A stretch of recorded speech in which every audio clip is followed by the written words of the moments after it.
ফলের নাম ডিম ফল বা এগ ফ্রুট। পাকা ফলের রং, ভেতরের অংশের রং এবং স্বাদ সেদ্ধ করা ডিমের কুসুমের মতো হয়, এটিকে ডিম ফল বলা হয়। এটি মূলত বিদেশি ফল। এটি তিসা ফল অথবা হলুদ সফেদা নামেও পরিচিত। আমাদের দেশের কোথাও কোথাও এটি জামান ফল নামেও পরিচিত। এটি দক্ষিণ আমেরিকা, মেক্সিকো, বেলিজ প্রভৃতি দেশে উৎপাদিত হলেও বাংলাদেশের আবহাওয়ায় এটি চাষযোগ্য। সম্প্রতি নাটোর জেলার নলডাঙ্গা উপজেলায় এই ডিম ফলের একটি গাছ পাওয়া যায়। আমার ভাইরা বিদেশ থাকে, মালয়েশিয়া, তো ওখান থেকে একটি ফল দিয়েছিল। এই ফলের দুটি বিচি ছিল, আর একটি গাছ উঠেছিল, সেই একটি গাছ লাগানো হয়েছে। রাঙ্গামাটির রায়খালীতে আমাদের পাহাড়ি ফল গবেষণা কেন্দ্র যেটা রয়েছে, সেখানে প্রথম এই ফল 2015 সালে প্রথম চাষাবাদ শুরু করা। এই ফলের বীজ থেকে চারা উৎপাদন করা যায়। আরেকটি হচ্ছে যে কলমের মাধ্যমে কিন্তু এই ফলের চারা করা যায়। এই বছর 5 আগে ফলটা আপনার 4 বছর পরে আসলো। এটি খেতে সেদ্ধ ডিমের কুসুমের স্বাদযুক্ত। ফলটা খুব মিষ্টি ফল, মিষ্টি এবং সুস্বাদু। খুবই বিশেষ করে ডিমের যে কুসুম, দেশি মুরগির ডিমের যে কুসুম, ফল মোটামুটি 7টা থেকে 8টা 1 কেজি হয়। প্রথম দিকে স্যার প্রথমবার যখন ধরে তখন 6টা ফল ধরে প্রথম গাছে, এরপরে আস্তে আস্তে পরিমাণটা বাড়তে থাকে। যত পুরানো হচ্ছে ততই বাড়ছে দিন দিন। এই ফলে কোনো আশ নাই যে এই ফলটা কিভাবে সম্প্রসারণ করতে পারি, এই ফলটা চাষ করতে পারি, এই চিন্তা ভাবনা আছে। শুধু আপনাদের সহযোগিতা যাচ্ছে আর কি। আরেকটা জিনিস হলো, এই ফলে আমরা কোনো প্রকার মেডিসিন দিই নাই।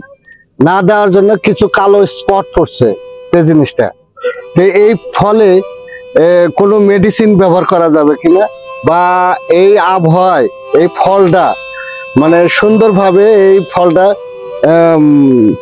উৎপাদন হবে কিনা, বা এটা বাজারজাত করা যাবে কিনা, এই তথ্যগুলো আমার জানার দরকার এবং আপনাদের সার্বিক সহযোগিতা দরকার। আসলে এই ফলটার নাম কি, এটা কেমন ফল? আমরা কিন্তু ইন্টারনেট থেকে বা বিভিন্ন বই থেকে জানতে পারলাম যে এই ফলটাকে তিসা ফল নামেও বলা হয়ে থাকে। বাংলাদেশের সর্বপ্রথম রাঙ্গামাটির রায়খালীর পাহাড়ি ফল গবেষণা কেন্দ্র যেটা রয়েছে, সেখানে 2015 সালে সর্বপ্রথম এই ফলটির গাছ লাগানো হয়। কিন্তু আমাদের এই নাটোর এলাকায় এটা প্রথম। কৃষকদের মাঝে ব্যাপক আলোচনা চলছে যে এইটার সম্প্রসারণ কিভাবে করা যায়। নলডাঙ্গা উপজেলার একজন কৃষকের বাড়িতে আমরা একটি নতুন জাতের ফলের গাছের সন্ধান পাই।